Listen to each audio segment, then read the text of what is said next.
Let's go back in time.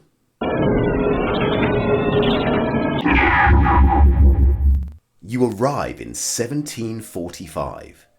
It's cold, very cold, wet, muddy. Must be Russia. You recognize nothing. Hungry, you walk to the nearest town. You see people queuing with baskets of crops waiting to sell them. You spy a huge weighing device. Folks put their vegetables on one side, and on the other side, a kettlebell?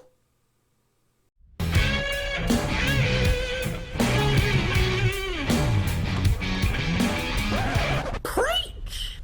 Testify!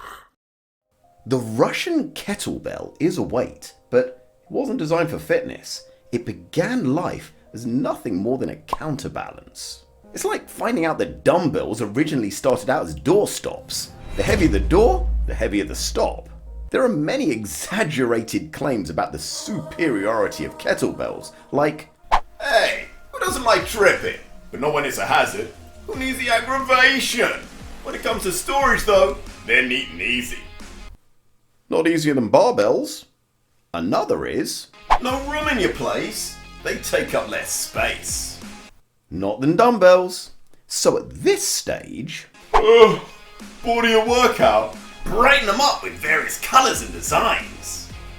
I started to think that this was another equipment fad sold by gimmicky snake oil salesmen, best suited to the shopping channel. And yet, folks are getting incredible results. Like they sold their soul to get strapped, and Satan gave them these hell's bells. Men and women alike swear by them. So I thought I needed to investigate further. A man with his own range of bells said that his dips went through the roof. Like I wasn't doing dips, and I was just doing kettlebells. My dip went through the roof. From just doing kettlebells for a few months. So I started looking at motives. Well, number one, that brother just needs to sell some bells. Joe Rogan don't need to sell no bell. That man's lounging in Spotify loot. So two, his results shocked him so much, he needed an explanation for them gains. Or the man's truth seeker. The pyramids. Bigfoot. Chest strength. Mysteries. So I thought about it, and I realized that when you're holding a bell, due to the weight sitting on the outside of the arm, you're in a constant arm wrestle with this metal kettle.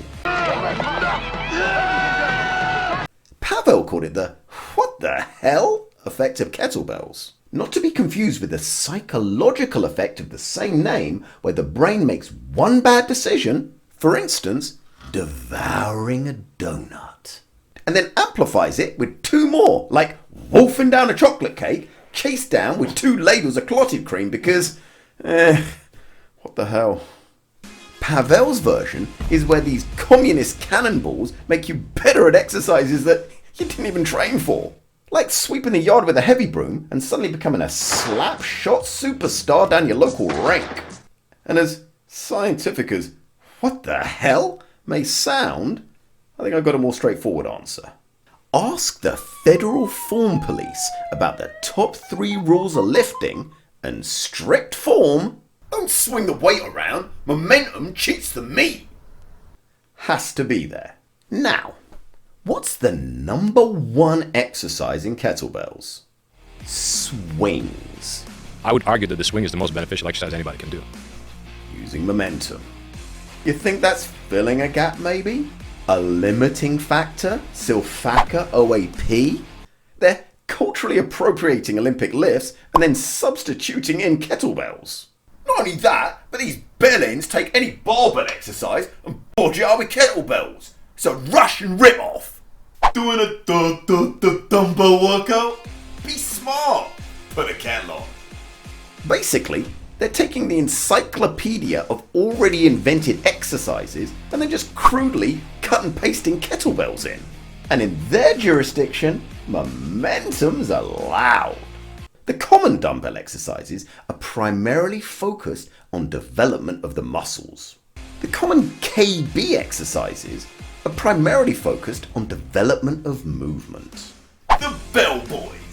taking movement and selling it.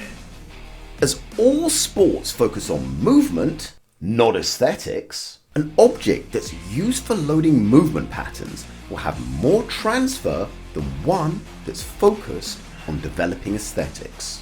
What this means is it's not the bell. Hush your treachery. If cells fall, we gonna have a problem.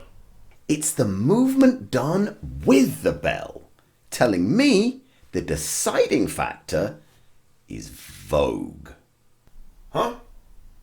If the dumbbell area was full of Tweedledees doing dumbbell swings and dumbbell hip thrusters and dumbbell lunges, dumbbell windmills and dumbbell squats, etc., then dumbbells would be called funbells and would have a greater transfer to sport. But instead, Tweedledums are lying on benches doing controlled speed lifting, which translates to the tough sport of DWJ, driving while jacked.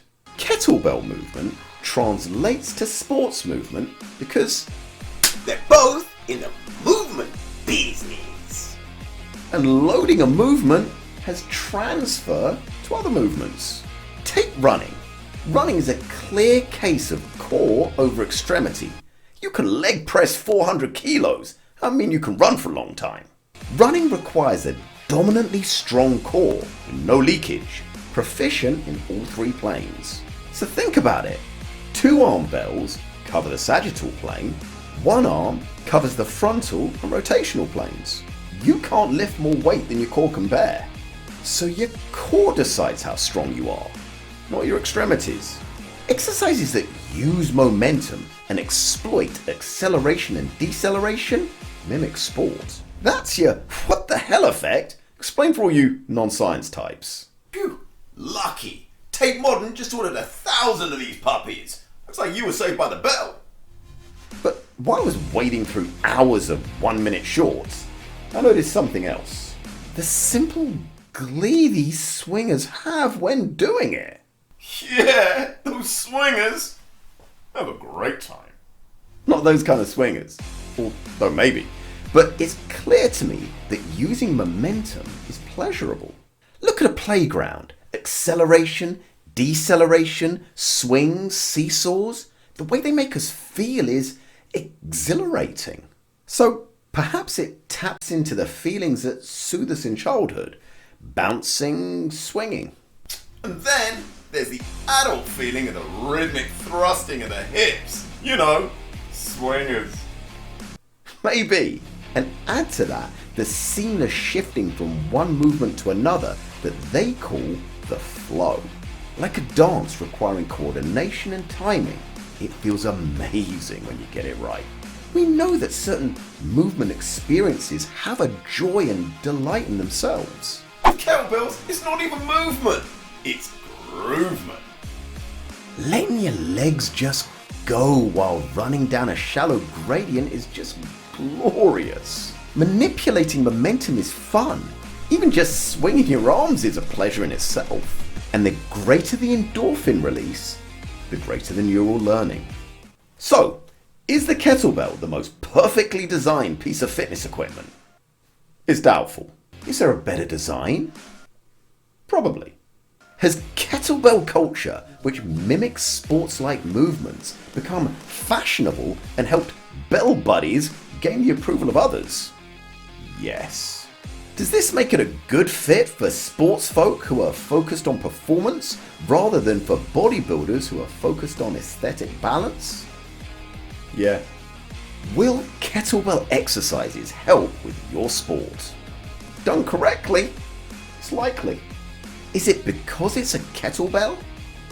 No. You know what this is? Heaven. Forget church bells, kettle's calling. Time for mass.